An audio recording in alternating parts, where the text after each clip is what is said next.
বেলঘরিয়ায় প্রতিবাদী বাবার হৃদরোগে মৃত্যু, আতঙ্কে কাঁপছে নন্দননগর। নিরুপম পালের ওপর হামলার পর বিচার না মেলায় আতঙ্কে মারা গেলেন তার বাবা, এমনটাই দাবি এলাকাবাসীর মধ্যে তৈরি হয়েছে আতঙ্ক। নন্দননগরে প্রকাশ্যে মদ্যপানে বাধা দেওয়ায় শিক্ষক নিরুপম পালকে মারধরের ঘটনায় অভিযুক্তরা ছাড়া পেয়ে গেল।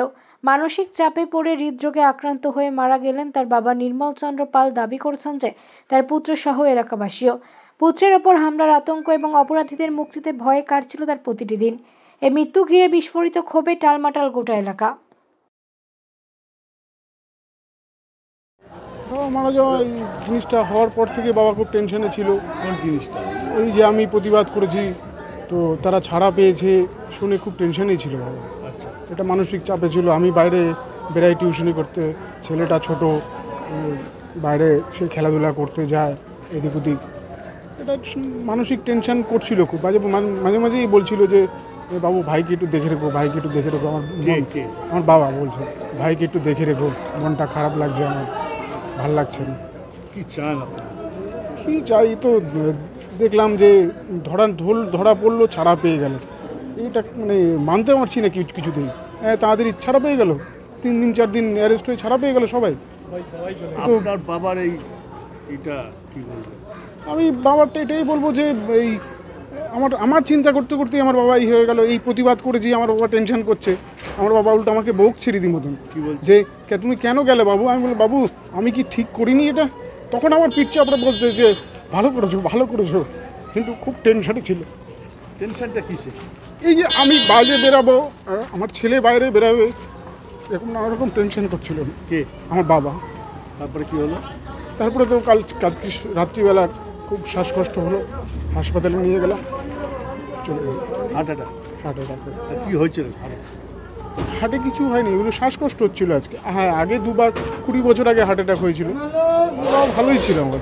চিন্তায় হার্ট অ্যাটাক? হ্যাঁ। কী কিসে হার্ট অ্যাটাক? কিসে হার্ট অ্যাটাক মানে চিন্তাতে হার্ট অ্যাটাক হয়েছে। চিন্তাটা ওই আমাকে আর আমার ছেলেকে নিয়ে, যে আমরা বেরোবো, ওরা ছাড়া পেয়ে গেল, তাই। ওই দুষ্কৃতীরা যারা আমাকে মারধর করেছিল, তারা 3 দিন 4 দিন পরে ছাড়া পেয়ে গেল সবাই, প্রত্যেকে। বাবা কি এলাকায় কিছু বলছে না?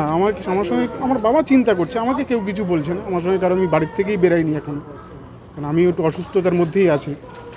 আমার এই পাশটা পুরো অবশ্যই আছে এখনও। নিউরো সার্জন বলেছে আমার এই কোষগুলো নষ্ট হয়ে গেছে, তো কিছুদিন সময় লাগবে এই কোষগুলো ঠিক হতে। কিছুদিন সময় লাগবে, কোষগুলো নষ্ট হয়ে গেছে। হ্যাঁ, মেরেছিল, এই গালটার মধ্যে মেরেছিল, তো আমার এই পাঁচটাই পুরো ভেনগুলো নষ্ট হয়ে গেছে, যেগুলো আছে নাকের, ঠোঁটের, এমনকি দাঁতের পাটি পর্যন্ত অবশ্যই রয়েছে, এখনও ঝিনঝিন করে যাচ্ছে। নিজের কোন জায়গাটা একটা দুঃখ লাগছে, কষ্ট লাগছে এখন এইটাই ভেবে যে আমার বাবা এটাকে নিতে পারলো না। এই যে আমি প্রতিবাদ করলাম, মার খেয়ে হয়তো প্রতিবাদ করা হলো, এটা বাবা কষ্টটা মানতে পারলো না, মানে আমি মার খাওয়াটা কিছুতেই মানতে পারলো না। এটা দংশন হচ্ছিল বাবা? হ্যাঁ, একটা মনে তো ভাব হচ্ছিল, এই যে কি হলো, ব্যাপারটা কি হলো। আমার ছেলের সঙ্গে তো কোনোদিন কোনো ঝামেলা হয় না, কেন এরকম হয়ে গেল? কেন ওরা মারলো আমার ছেলেকে এরকমভাবে? এরকমভাবে মারলো আমার ছেলেকে। মার পরিস্থিতি আমার একই, মাও কান্নায় ভেঙে পড়েছে। আপনার নাম? নিরুপম পাল।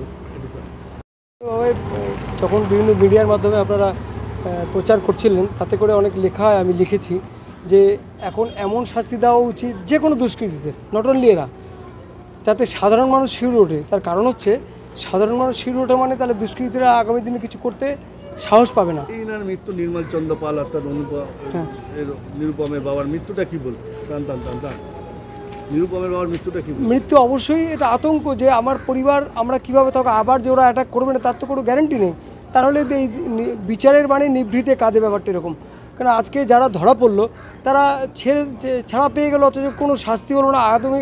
আদৌ আগামী দিনে কি হবে এটা নিয়ে আমরা প্রত্যেকেই দ্বন্দ্বতে রয়েছি, ভীষণ চিন্তিত রয়েছি। আমরা রাস্তাঘাটে কোনো প্রতিবাদের ভাষা আমরা হারিয়ে ফেলছি। যদি প্রতিবাদ করতে গিয়ে আমরা একটা নন পলিটিক্যাল একটা সংগঠন করি, সেই সংগঠনের একটা কর্মী, আমরা সবাই আতঙ্কিত। ওর বাবার মারাটা যেটা শুনেছি, বা আমি যখন দেখতে গেছিলাম ওকে, যখন শুনে তার 1-2 দিন পরে ওর বাড়িতে গেছি, যখন হসপিটালে ছিল, যেহেতু এসে যখন গেলাম তখন দেখলাম ওর বাবা নর্মাল শুয়ে রয়েছে, কিন্তু ভিতরের অনেক কিছু আপনাকে দেখে মনে হচ্ছে আপনি খুব সুস্থ।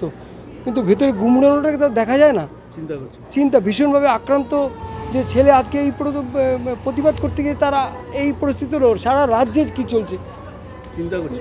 অবশ্যই চিন্তার জন্য এটা হার্ট অ্যাটাক তো যে কোনো মানুষ। আমি এখন কথা বলছি, আমার আগামী দিনে যে কী হবে আমি তো জানি না। আমাদের মৃত্যুটা কখন কার হবে নিঃশ্বাসের বিশ্বাস নেই, কথিত আছে। আপনার নাম?